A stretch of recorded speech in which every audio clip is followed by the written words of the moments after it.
Think about the two teams they just competed against. What do both those teams have? They are both guard heavy. Boston Celtics, obviously Jaylen Brown, Jason Tatum, Kemba Walker. You have additive bodies to throw at those individuals. Those bodies were not accessible for the Milwaukee Bucks with Connaughton and Bledsoe. It's the same with James Harden and Russell Westbrook the other night. It's the same. You can throw extra bodies. I don't think this is a big indictment on the Milwaukee Bucks. I think this says more about the Houston Rockets, who are creeping up on that third seed. They're one game behind Denver. And the question is, they took 61 threes last night, Perk. 61 threes. I think that tied an NBA record. This small ball effect with James Harden, who still didn't play to the level we know he can play at, their ability with small ball, I'm telling you, if they catch the right seed, if they're able to get the Lakers, I don't think that matchup against the Clippers are going to be great. But if they're able to get the Lakers with the size that Lakers have, they're going to force the Lakers to play small basketball. And that seeding is going to be so important for the Houston Rockets. So I don't want to sit up here and hear you say that the Milwaukee Bucks, they have questions because they're missing two of their players. It's more of an indictment on the Houston Rockets. I don't care what you want to hear. I don't care what you want to hear, Jay Will. I'm speaking the facts. You don't dominate the rebounding margin and have a team. Alternative facts. That's what you're speaking, Perk. Alternative facts. I don't want to hear that. I don't want to hear that. I don't want to hear that. I don't want to hear that. What happened was the Rockets, Russell Westbrook and James Harden down the stretch said we about to turn it up another gear. And by the way, both you can say yes, they're missing Eric Bledsoe and all that, but guess what? Both of those teams had their Batmans and Robins, their duos on the court at the same time, so it's no excuses. The Giannis and the Bucks should have closed out that game, and they didn't. The Rockets' willpower, Russell Westbrook, Mamba mentality is rubbing off on James Harden. Big deal that the Bucks lost that game. Period, point blank. Well, first of all, there's a couple of characters. There's a couple of characters that exist on this show, Kendrick Perkins. There's a couple of characters that exist on this show. One would be Southern Steve. The other would be Stephen Naismith. And Stephen Naismith is going to chime in here because I got to agree with my brother Jay Will, Kendrick Perkins. I think he's absolutely right on the money. Oh, my God. You're the Houston Rockets. You miss 43 pointers. You get out-rebounded by 29.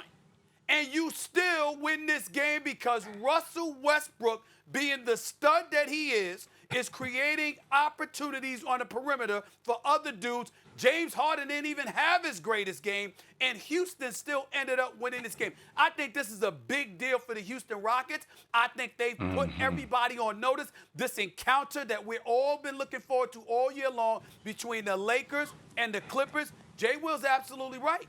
If Houston ends up running into the Los Angeles Lakers, Houston, we might have a problem in a good way because Houston might knock them off. We can't rule anything out based on what we see. Well, excuse me, Mr. Stephen A. Smith, the other character on here. I just said on the Get Up to Greeny that the surprise team, well, not surprise team, but the team that I was most proud of this weekend was the Houston Rockets because of the two big wins that they had. I'm saying that was a huge win. I'm not. So you're agreeing with us. You're agreeing with us. I'm not knocking that. I'm telling you, if I'm the Bucks, they lost their identity on the defensive end. You can say what you want. They're ranked #1 defensively, and they haven't shown that. That's all I'm saying. Russell Westbrook was getting in the paint at will, like you said, creating for others, and we're talking about the best team in the league. We're talking about the MVP. That's what we're talking about. Yes, I have concerns. It's a big deal. Perk, where do the Houston Rockets play? What conference are they in? They're in the Western Conference. Okay, so the teams in the Eastern Conference, the Boston Celtics, the Raptors. You and I talked about the Raptors before. Do you see Milwaukee getting to the Eastern Conference Finals?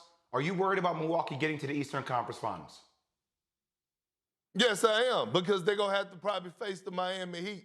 I am worried, and I don't believe that they could beat the Miami Heat. So you're picking. And So if they were to face it, and I think someone else on this show feel the same way, Mr. J. Will. Perk, Ask your you're brother, telling me Stephen on A. national TV you're going to take the Stephen A. Smith. I want us to duly note this on national TV. So, Perk, you're telling me that if the Miami Heat face the Milwaukee Bucks, you are taking the Miami Heat to beat the Milwaukee Bucks to get to the Eastern Conference Finals. That's what you're saying.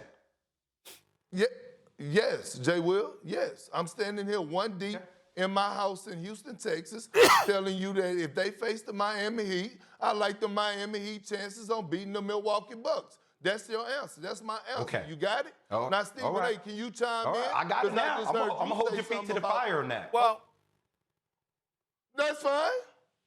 I don't agree with that, KP, but I will say that I think that Miami is a bona fide threat against Milwaukee. They've beaten them in the 2 meetings they faced each other this year.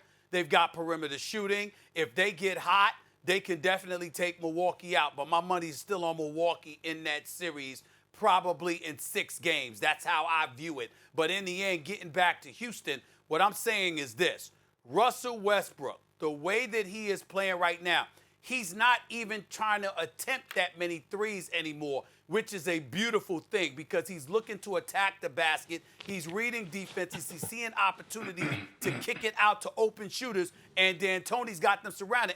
And I understand that you said this on Get Up, but this is First Take, baby. So the bottom line is I might have missed that, KP, but in the end, what it comes down to is this. When you look at the way they played defense, they were down 112-106. And what did they go on, like a 14-2 run, something along those lines, 14-4 run? I couldn't say enough about their defensive prowess over the last 3 minutes or so, 2.5 minutes. I didn't expect to see that from Houston. And if they can get stops, Lord have mercy, because I don't see anybody stopping them offensively.